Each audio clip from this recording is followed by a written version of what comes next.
तो आपने ये पूछा है कि पुनर्जन्म और पिछले जन्म के सिद्धांत को लेकर कंफ्यूजन है ना? आपके कंफ्यूजन क्या थे? आप एक बार फिर से मुझे कहें। मुझे यही कंफ्यूजन है कि एक तरफ तो ये बात भी सही लगती है कि एक लहर बनी और वो मिट गई तो सेम लहर दूसरी बार नहीं बनेगी, लहरें तो बनेंगी। और दूसरी तरफ ये भी लगता है कि जब हम किसी बच्चे को जन्मजात कुछ गुणों से परिपूर्ण देखते हैं जो कि उसके माता पिता में नहीं है, और कुछ इस तरह की घटनाएं देखते हैं, तो लगता है कि कोई चीज तो है जो ये अपने साथ लेकर पैदा हुआ है। तो यहाँ मुझे थोड़ा संशय होता है कि क्या है सत्य। बिल्कुल, आपको संशय ये है कि पुनर्जन्म होता है कि नहीं होता है? अगर होता है तो फिर वापस वही व्यक्ति, वही आत्मा फिर से पैदा होती दिखाई क्यों नहीं देती? वापस रावण क्यों नहीं पैदा हुआ दोबारा? वापस कृष्ण क्यों नहीं पैदा हुए दोबारा? है ना? नए नए लोग क्यों पैदा हो जाते हैं, यही ना? तो देखिए, यहाँ पे पूरे प्रसंग में विचारणीय ये है ना कि पुनर्जन्म या पिछला जन्म जो भी हम कह रहे हैं, उसमें हम ठीक से ये सोचें कि क्या जन्मों की इस यात्रा में कोई ऐसा एलिमेंट, कोई ऐसा तत्व है जो कि कंटिन्यूअस यात्रा कर रहा है? जैसे एक हाथी था, वो मरा और वो इंसान बन गया। तो क्या हाथी और इंसान के बीच कोई कड़ी जुड़ी हुई है?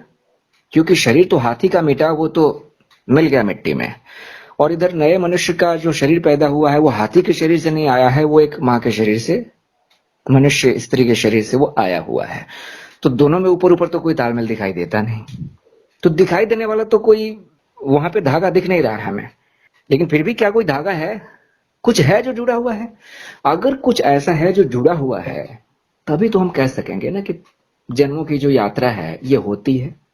तो ऐसा कुछ पकड़ में आ रहा है कहीं से, किसी सिद्धांत के द्वारा या अनुभव के द्वारा, कि ऐसी कोई चीज होती होगी जो कि ट्रेवल करती है एक से दूसरे के बीच?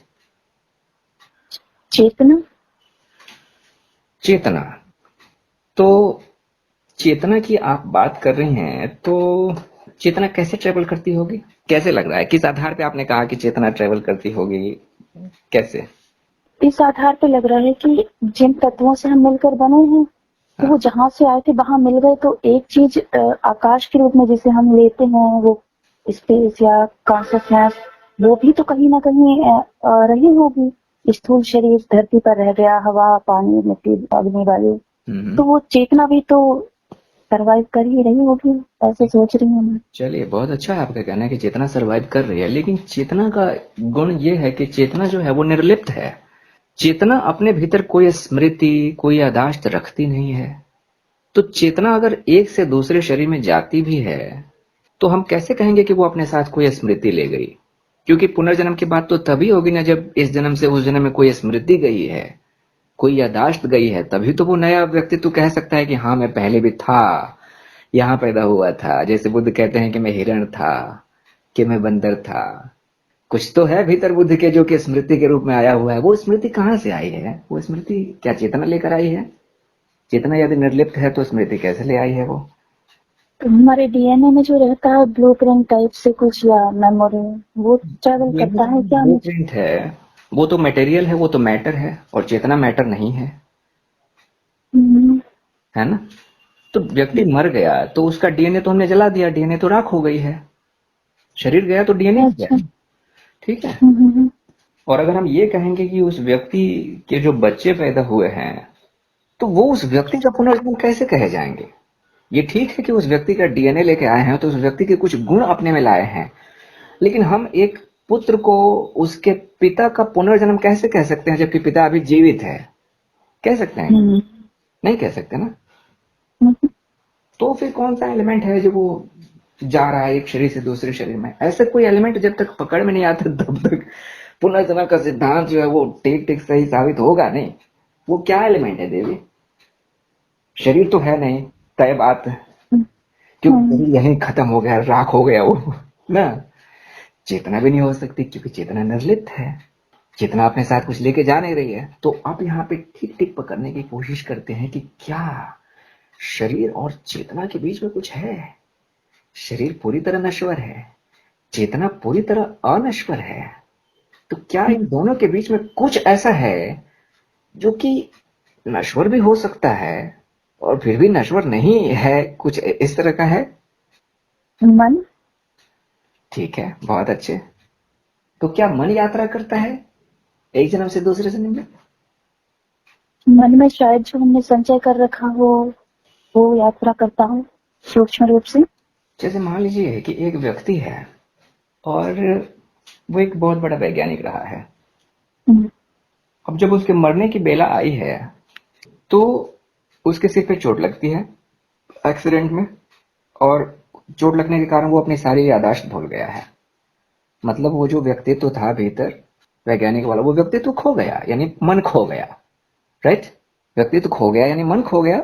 सारी सारी पुरानी स्मृतियां चली गई, अब उसको कुछ याद नहीं है कि मैं कौन था, वैज्ञानिक था कि क्या था। तो अब बताइए कि अब जब वो मरेगा तो कौन सा मन आगे जाएगा, वैज्ञानिक वाला या कि ये पगला वाला? कौन सा मन आगे जाएगा? जब मन की स्मृतियां मिटाई जा सकती हैं इसी जन्म में, सिर पे बस एक हथौड़ा मार के, तो ये मन स्मृतियों को आगे लेके कैसे जाएगा? संभावना है क्या कि लेके जा सकता है? ये मन भी नश्वर लग रहा है कि नहीं? क्या लग रहा है आपको? मन नश्वर है कि मन नश्वर नहीं है? आपने बताया था कि जिन चीजों के हम दृष्टा होते हैं वो सारे नश्वर हैं, तो अनित्य हैं, तो मन के भी तो हम दृष्टा हैं। ठीक है, तो मन के भी हम दृष्टा हैं, इसका मतलब कि मन भी नश्वर है। और मन पे ही हम विचार कर रहे थे, एक यही विकल्प दिख रहा था कि भाई ये कुछ आगे लेके जाएगा अगले जन्म में, लेकिन ये तो खुद ही नश्वर है। तो ये क्या लेके जाएगा? मतलब मन भी खारिज हो गया यहाँ पे। मन ओके। कुछ लेके नहीं जा रहा है, ना शरीर कुछ लेके जा रहा है, ना मन कुछ लेके जा रहा है। ठीक है, तो अब क्या बच रहा है? अब कुछ बच रहा है जो कि ट्रांसफरेबल है।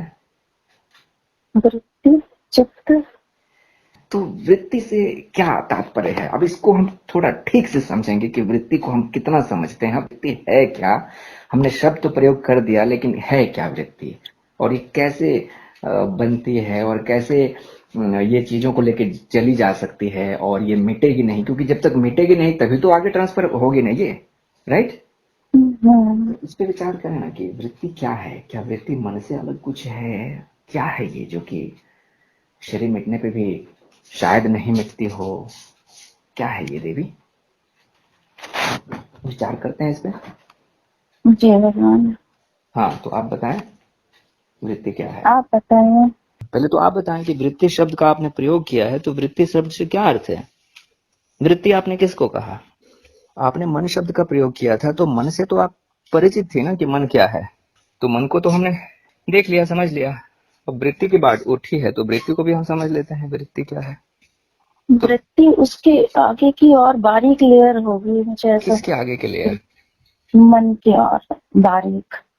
मन के आगे की बारीक लेयर हो सकती है वृत्ति। क्या हो सकती है वो लेयर? क्या वो मन नहीं है? क्या वो चेतना भी नहीं है? क्या वो शरीर भी नहीं है? तो फिर क्या है वो? और हमारे भीतर उसका स्थान कहाँ है? कुछ पकड़ में आ रहा है? हम्म, आप बताइए गुरुदेव। शरीर, मन, चेतना, इसके बीच और कुछ छूट रहा है? कुछ ख्याल आ रहा है आपको जो कुछ छूटता हुआ लग रहा हो? ऊर्जा। ऊर्जा। बहुत अच्छे। तो ऊर्जा को और आसान भाषा में हम क्या कहते हैं? ऊर्जा को और आसान भाषा में हम प्राण। प्राण प्राण शक्ति। कहते हैं। प्राण कहते हैं, प्राण शक्ति कहते हैं। वेरी गुड, बहुत अच्छी बात है।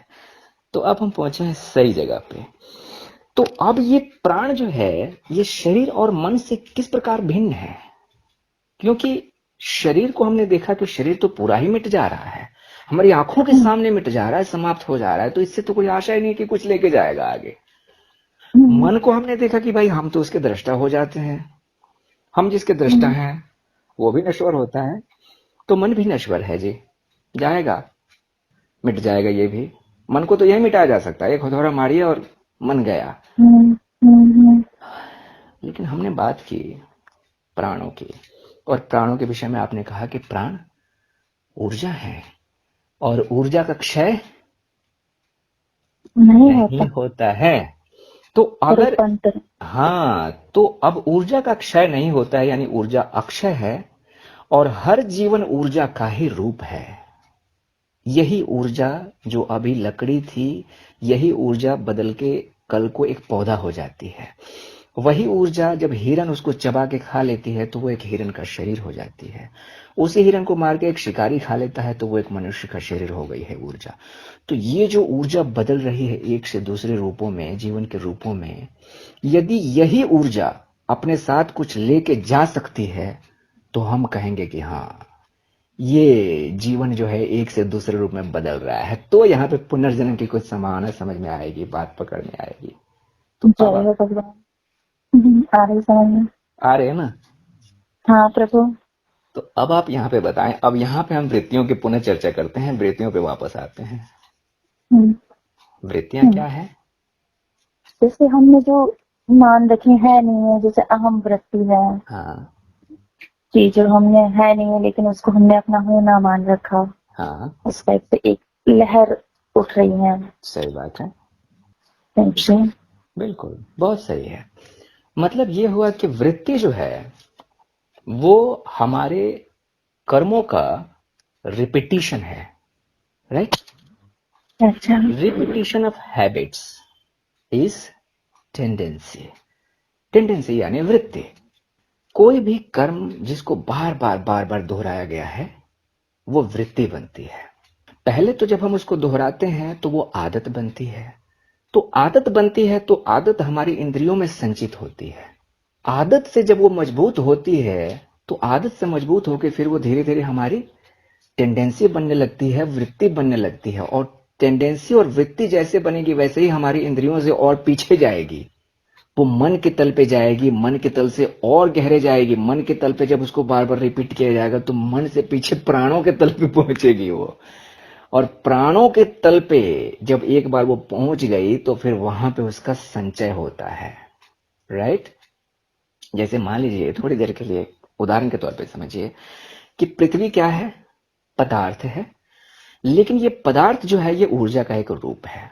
पदार्थ ऊर्जा का रूप है। E is equal to mc²। यह आइंस्टाइन ने सिद्ध किया ना कि हर पदार्थ क्या है? ऊर्जा है, राइट? तो अब आप यहां पे देखिए कि पृथ्वी पदार्थ है यानी ऊर्जा का एक रूप है, और पृथ्वी जो है वो सूरज के चक्कर लगा रही है, चक्कर लगा रही है, चक्कर लगा रही है। अब मैं आपसे पूछूं कि ये चक्कर क्यों लगा रही है? चक्कर इसलिए लगा रही है ना क्योंकि चक्कर लगाने की इसको आदत लग गई है। इसने शुरू में चक्कर लगाए और चक्कर लगाती चली गई। तो जड़त्व के नियम के हिसाब से न्यूटन ने जो कहा था, जड़त्व का नियम, कि कोई भी वस्तु अगर गति में है तो वो गति करेगी और अगर ठहर गई है तो ठहरी रहना चाहेगी। जड़ता का बहुत नियम है, सुंदर। जिसको हम वृत्ति कह रहे हैं। उसको उसने लॉ ऑफ इनर्शिया कहा था, जड़ता का नियम। तो उसी जड़ता के नियम के हिसाब से धरती जो है, चूंकि एक बार गति में आ गई, इसलिए उस गति को वो बार बार बार बार दोहरा रही है। यानी ऊर्जा ने यहां पे एक विशेष पैटर्न पकड़ लिया और उसी पैटर्न को दोहरा रही है, दोहरा रही है, दोहरा रही है। सेम वही चीज हमारी जीवन ऊर्जा के साथ भी होती है। उस जीवन ऊर्जा को हम जो भी पैटर्न दे देते हैं, एक बार जो पैटर्न हमने उसको पकड़ा दिया, उसी पैटर्न में वो ऊर्जा फिर घूमने लग जाती है और उसी को हम वृत्ति कहते हैं, यानी टेंडेंसी कहते हैं।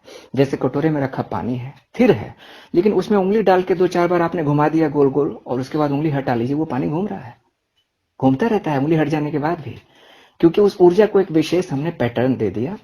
ठीक यही चीज होती है। अपने कर्मों के द्वारा हम अपने भीतर की ऊर्जा को एक विशेष पैटर्न देते हैं और उस पैटर्न को हम वृत्ति कहते हैं। तो ऊर्जा जब एक विशेष पैटर्न में आ गई है, वृत्ति में आ गई है, और उस वृत्ति के बने रहते हुए यदि हमने ये शरीर त्याग किया है, तो वो ऊर्जा जब दूसरे जीवन का रूप लेती है तो वही वृत्ति फिर वहां पे दोहराई जाती है। तो इसको हम कहते हैं कि ये पुनर्जन्म हुआ है ना?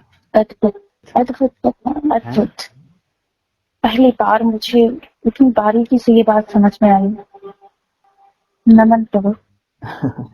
यही तो है पुनर्जन्म का सारा खेल। बुद्ध ने ये कहा, बुद्ध के पास एक सन्यासी आया, 20-22 साल का युवक था, सन्यासी तो नहीं था, जिज्ञासु था। उसने आके कहा कि मैंने पहली बार आपको सुना बुद्ध, और मेरे मन में सन्यास का भाव उठाया है। मेरा मन करता है कि मैं सन्यासी हो जाऊं, भिक्षु हो जाऊं। मैं समझ नहीं पा रहा हूं कि इतनी छोटी उम्र में अचानक ये सद्भावना मेरे भीतर कैसे आ गई। तो बुद्ध ने आंखें बंद की और कुछ देर बाद आंखें खोली और उन्होंने एक कहानी सुनाई। उन्होंने कहा कि तेरे पिछले जन्म की कहानी कहता हूँ कि तू पिछले जन्म में एक हाथी था। जंगल में आग लगी है, जंगल के सारे जानवर भाग रहे हैं अपने प्राण बचाने के लिए। तू भी भाग रहा है, स्वाभाविक। भागते भागते थक गया है और थक के थोड़ा विश्राम करने लगा है। और जैसे ही तुमने अपना एक पैर उठाया है ऊपर चलने के लिए, तो देख रहा है कि तेरे पैरों के नीचे एक खरगोश आके ठहर गया था। वो खरगोश वहां पे आश्रय लेने को ठहरा था। खरगोश को लगा कि यहां पे छुप जाऊंगा तो शायद मेरे प्राण बच जाएंगे। सुरक्षित जगह लगी, तेरे पैरों के नीचे की जो जमीन थी ना, सुरक्षित जगह लगी उसको, क्योंकि ऊपर से तेरे पैरों की ओट थी उसे। अब तूने ये सोचा कि अगर पैर रखता हूं तो खरगोश मर जाएगा, और अगर पैर आगे बढ़ा के भागता भी हूं तो भी ये मर जाएगा। ये तो मेरे सहारे रुका हुआ है यहाँ पे, तो खरगोश मर न जाए किसी भांति से, इसलिए तू भागा नहीं, तू वहीं ठहरा रह गया। और वो जंगल की आग ने तुझे जला दिया, वो खरगोश बच गया, और इस तरह से तेरे प्राण निकले। और वो जो चित्त की दशा, जिस दशा में तूने प्राण त्यागे थे, शरीर त्यागा था, वही दशा लेके तू पैदा हुआ है मनुष्य में, है ना। और उसी प्रेरणा के कारण तेरे भीतर इतनी छोटी सी उम्र में ये संन्यास की भावना हो रही है, कल्याण की भावना हो रही है। तो कितनी सुंदर व्याख्या है ना देवी। अद्भुत अद्भुत प्रभु, आपके चरणों में नमन, आपके प्रभु, धन्य हूँ मैं।